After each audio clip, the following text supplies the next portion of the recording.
Happy campaign season, everybody.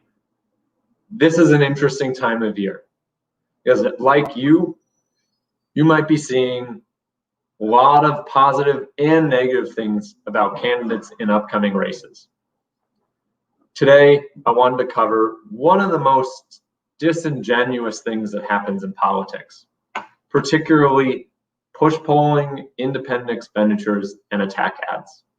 Because this morning, I got this. When Jake Tonkel speaks, your bank account shrinks. Some of you also might have received one that looks like this. Now, how do these happen and who pays for them and why? Those are big questions that we have to evaluate in our political process because we want voters to be well educated and we also want them to have the truth. These things don't just happen by accident. They start off with what's called a push poll. Push polling might come to voters in the district and feel like a poll that you might see on the national level. How many people are supporting candidate A and how many people are supporting candidate B? It will even sometimes start out and read you, have you heard of Jake Tonkel, yes or no? Here are some nice things about him. Would you vote for him? Have you heard of candidate B, yes or no? Here are some nice things about him or her. Would you vote for them? But then it takes a turn. And you might see something like this. Tonkel is backing sweeping tax changes that would raise the prices of everyday goods like milk and diapers, which in no way is true. But the point of this is to get you to click on which arguments are most effective against a candidate. Because you might also see one like this. Jake Tonkel is a Green Party candidate who does not represent the values of our community. He's focused on fringe issues instead of affordable housing and homelessness. For anyone that's talked to me one-on-one or read any of our campaign literature, affordable housing and homelessness are two of my top priorities. But again, this is about finding out which message is most damaging to me in my campaign. This is the start of stuff like this. Because from the push poll, we then have to figure out how are they going to get this message to voters? And that's where independent expenditures come in. Independent expenditures are money spent for or against a political candidate outside of their campaign. Many people know candidates are trying to raise money to pay for their flyers, food for volunteers, to cover their website so that they can reach voters in the most effective way possible. Here in San Jose, we have a $600 limit on what any individual can spend or donate to a candidate for elected office. So how does someone get away with something like this, where their notice to voters is that this is not paid for by a candidate, it's paid for by the San Jose Police Officers Association, and the total cost is $22,733. Or how do they pay for something like this with a $600 limit? Covered by the California Apartment Association, totaling $14,378.16. Or even this one, totaling $23,281. What we have is the opportunity for outside entities to spend money, but at least we make them report it. And that's where the City of San Jose's website comes in. We have a portal designed to track funding of elections. It looks like this. I always get the side wrong. And when we go, we can see what each individual candidate has raised.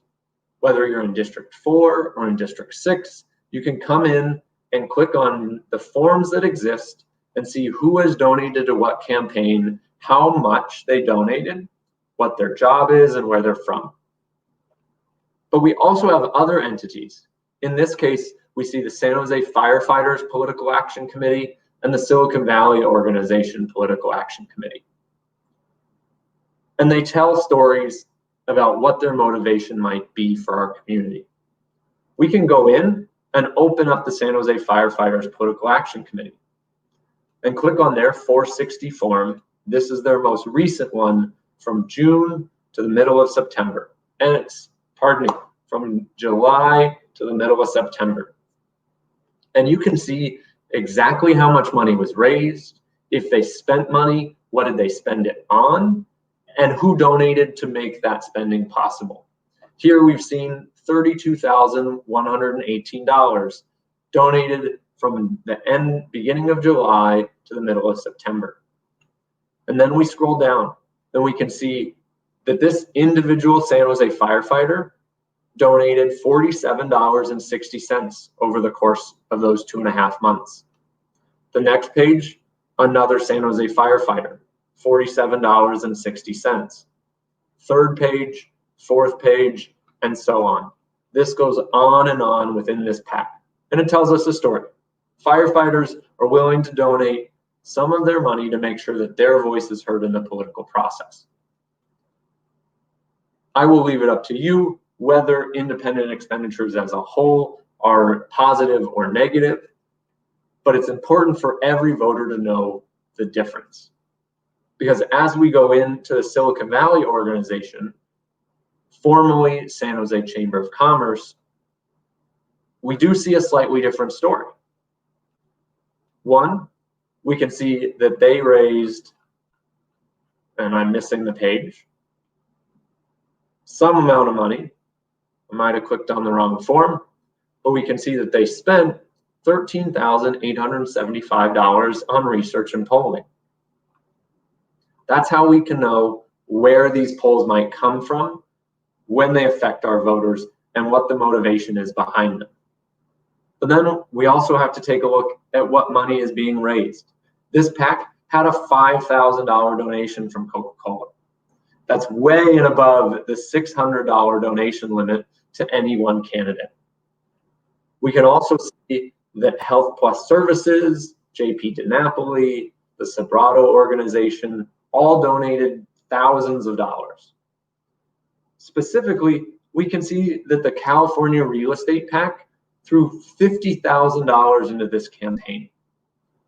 Knowing that I am certainly not supported by the Silicon Valley organization, this is worrying, but our campaign is going forward because we should not let money influence the outcome of our elections. These are a big deal. And while they may continue to exist for quite a long time, what we can do is educate people about how to do the research and how to think critically about what you're receiving. Because when something like this shows up on TV, or a piece of mail to your house claims that I have a plan to eliminate 80% of the police budget, which I have never stated, is not on my website, has not been talked about in any forum that I've attended, I've not mentioned to any voters. It's actually not my plan, but they're going to try and convince people that it is. It's incredibly misleading and dishonest, but as long as we are aware to look for that white box or to look for that paid for buy, we will be able to have a good idea of where to start. At the end of this, you should always be thinking, this is an important election. I want to have all the facts before I make my decision. If something seems true or disingenuous, it's up to voters to be able to reach out. Check out the candidate's website, call them, email them, ask them what's going on, because we do not want things like this influencing the outcome of our election. We want our elections to be built on community trust. That's what this campaign is about. It's why we've rejected money from developers and corporations right from the beginning, because we know they spend a lot of money in our lobbying system to get what they think is best for them, which may or may not be what's best for our community. Over the next few weeks, Please be critical about what you read. Reach out to candidates, ask questions, have discussions with your neighbors, and please go vote. Thank you, everybody.